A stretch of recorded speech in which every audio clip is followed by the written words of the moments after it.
Oh dear. Crikey.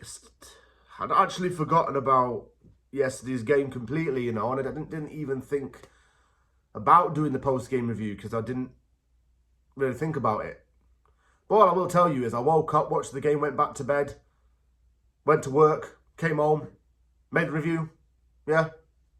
You know what I'm saying? It's just absolutely ridiculous how, we are as a team right now. Don't just think that because we spent a lot of money, by the way, that makes us automatically good. Because we had a really good squad back in, 2003, and we got relegated with 40 plus points. We've had really good teams before we spent a lot of money and we've finished in the bottom half of the table and fought relegation. It's the exact same thing here. It's more or less the same as last season. Now, when we get a result that saves the manager's job for 3 more games, or he's given 3 games and he has to win one of them to secure his job safety, and we win one, and then we're just fighting again. And usually the win comes against a bigger team, and we think, oh yeah, we've got to use this as a confidence booster, but we don't build on it.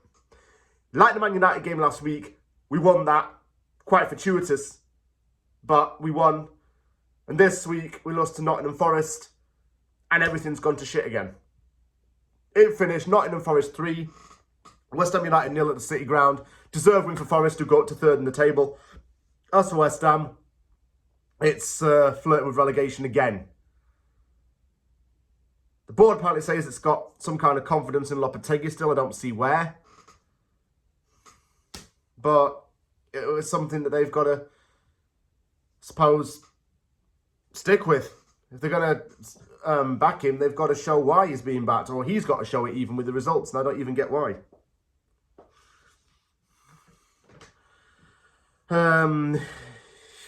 Was so undisciplined, was so unorganised, was so naive, was so unstructured from everything behind the scenes and on the pitch, and was so poor. We have a defence that can't really defend. We have a midfield that's, I'm constantly going to say it, too slow. We have attackers that aren't really scoring or getting in front of goal.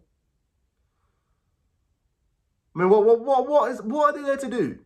If they're not going to come out on the pitch and do anything, what are they there to do? Why are they getting paid that kind of money to piss about? Let me talk about the team. Complete change in the team, by the way. Fabianski was in goal, and it seemed like a 5 at the back. Wan-Bissaka, Emerson, Todibo, Dino, Kilman as the back 5. Rodriguez and Alvarez as centre mid. Souček was 6, so he couldn't play. Somerville and Paquetá, and Bowen and Antonio as the attackers. Somerville deserved the start, by the way. Lopetegui got that right. He definitely got that right. I thought in the first 17 minutes, it was just very flat from us. We didn't create anything. And by the way, we only had 2 shots on goal the whole game, so what's the hell's the point, really, of talking about chances? We didn't have any, really. West Ham gave away a free kick after Morgan Gibbs-White was fouled by Rodriguez. I didn't think Gibbs-White would start in this game, but he did.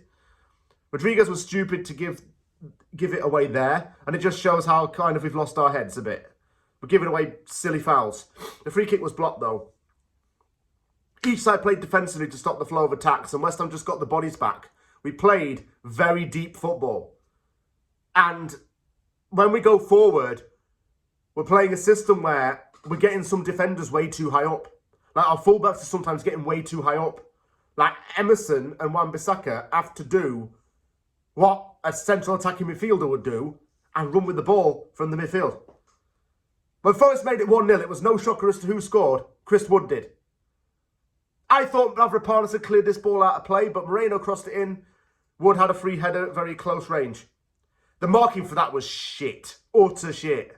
And like I say, I thought we cleared that ball, but we didn't. Wan-Bissaka needed to revert into a natural position, but he didn't do it. He wasn't in his natural right-back position at all. Paquetá offered nothing still. Apart from a possible booking, he offered nothing in terms of creativity, nothing in terms of helping his teammates out. I mean, fair enough to Paquetá, he had a shot, a goal in stoppage time, which Wood cleared off the line, but nothing more than that. Then stoppage time, Alvarez absolutely fucking lost it. Excuse my language, but he lost it. and got a second yellow card, and he was gone. When I talk about the lack of discipline in the team, this is what I mean. Our midfielders get booked week in, week out. So by losing Alvarez, we don't have a defensive cover in the middle. By Suchek not being there, we didn't have extra defensive cover in the middle, and we didn't have an attacking presence from that side. Alvarez just completely lost it, and he was stupid. Utterly stupid.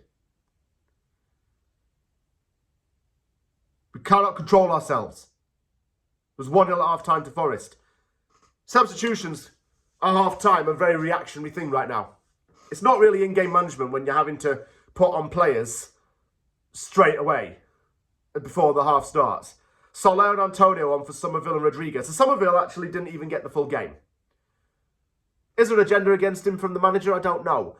Rodriguez coming off. Oh, great. Now we've got no defensive cover in the middle. Soler isn't exactly defensive cover, is he? Antonio, okay. Sure, be a bit physical against him, playing against his former club, whatever. That meant Boyd had to go back on the wing. 2-0 came and it was utter shit. Hudson-Odoi with a cross that just went in from the edge of the box. 7 defensive players in that team, yeah, and we just conceded so cheaply. So cheaply. 3-0 came with a strike from Ola Aina, who, by the way, was twerking to sign for West Ham last season. Just done. So lifeless, and just nothing there. Andy Irving came on for Everton. And, you know, I thought, is my Scottish goat going to do something? But no, he's not. He couldn't. So don't blame him. 4-0 looked like it was on the cards, but VAR chalked it off, thank fuck. They finished 3-0 to Forest.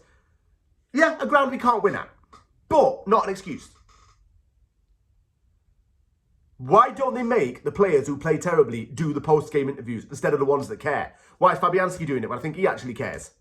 You know, why is Suchek often forced to do the interviews, by the way? Why don't they get Paquetá to do it? Why don't they get Alvarez to do it? Why don't they get, I don't know, like Antonio or someone to do it and make them actually stand up and be counted? Like, actually explain yourself. What do you do apart from exist and earn a living week in, week out for doing shot all? Just do jack shit and earn a paycheck.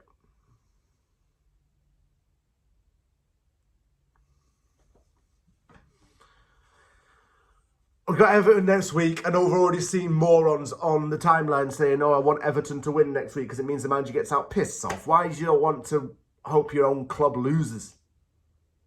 Everton's now 6-pointer. We've got to beat them.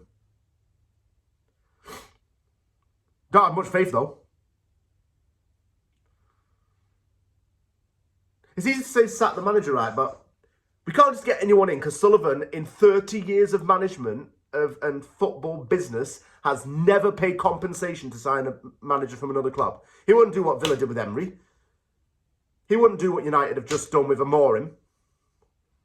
Would he? He wouldn't do that. He won't pay compensation. So he won't get Carrick, by the way. He won't get a big-name manager. Terzic is someone we'd get, but everyone's divided on him. I can't defend the indefensible, especially when the defence can't defend in this game and no one does anything to help each other. We don't help ourselves out. You're winging it massively when you're depending on other teams around you to get good results so you don't fall down the table. But we can't think for ourselves. The thing with Lopetegui